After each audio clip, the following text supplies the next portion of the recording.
Hi, Lauren Hudson, VO Atlanta 2016, and I am here with my professional crush, Mr. Bill Ratner. And if we were to talk about his credentials, we would be here for about a few days at least. But some highlights. How would you highlight your credentials? Well, I've been a voiceover guy all my life. I mean, it started when I was 5, and my dad bought us our first TV. And I remember the announcer saying, "This commercial message will be 60 seconds long."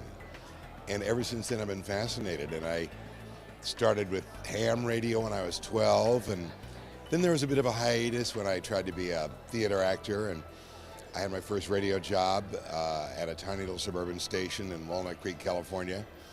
Went to Hollywood when I was 31 and started voiceover classes and did morning radio, and then realized, wait a minute, I'm making more money in freelance voiceover than I was in radio. And so I said to the PD, double my pay, and he said, "I'll give you a 15% raise." So I quit and dedicated myself 35 years ago to freelance voiceover.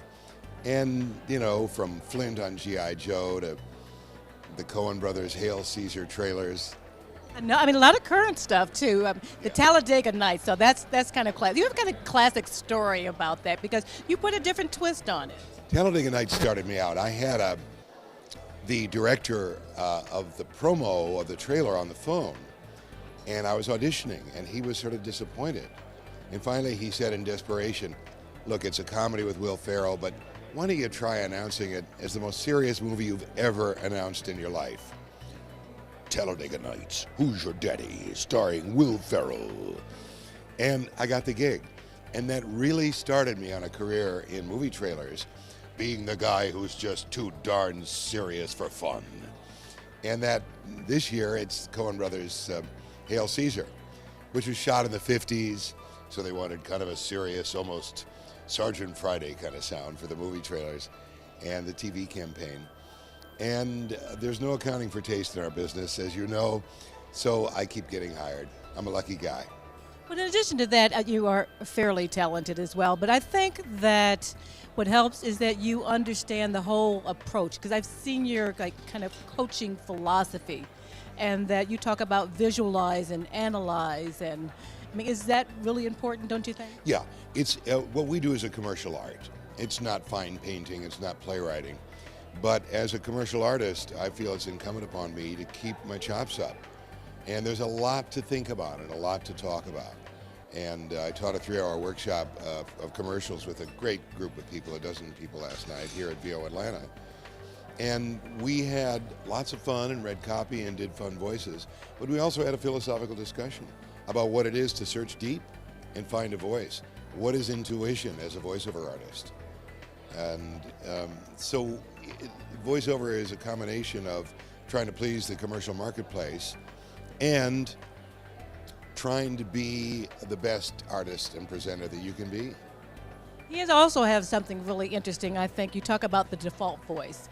Would you equate that as your signature voice, or how would you explain it? No, it's my worst habit in the world. I talk about the default voice because I think every actor and voice artist has it when they stand up to a microphone. For some people, it's the Light FM, which I started in 1977, and I should have dropped by 79. But I still do, unfortunately, on every one of my first takes and my auditions. And I think every voice actor has to fight that voice and dig deep and go to the second take right away and give it some energy and just try something out, even if it's completely intuitive and doesn't make any sense. Just try it. How much of Bill do you put into your copy? The hardest thing is to put Bill in there. The hardest thing for a voiceover artist is to just be who you are. I can't tell you how many times, Lauren, I've gotten that direction. Just be yourself. And I think a lot of us think that we have to be this guy or this guy or this guy, but this guy who talks like this. I had a wonderful direction from a woman from an ad agency, Shia Day, who said, "You know how you were talking to me just a minute ago? We were talking about the weather. Do it like that. Don't be so FM, don't be so announcery. Just talk the way you talk." And for a voice artist who's been trained to do all kinds of things, to find that place in you that's the real you, the real person, and let that voice out, literally let the voice out, is a trick that I think all voiceover artists know how difficult that is, and should practice it. Finally, I want to get to know you, the real you, the you that you might not necessarily share all the time. There are millions of questions I want to ask, but if you were to name a restaurant after yourself, what do you think you would name it? And what kind of food?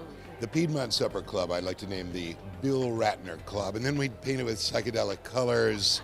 We have really loud punk bands in there, and just have a great time. Yeah. Psychedelic. You never would have known he's a psychedelic kind of dude, huh? So, thank you. May I have a hug on my crush? Yes,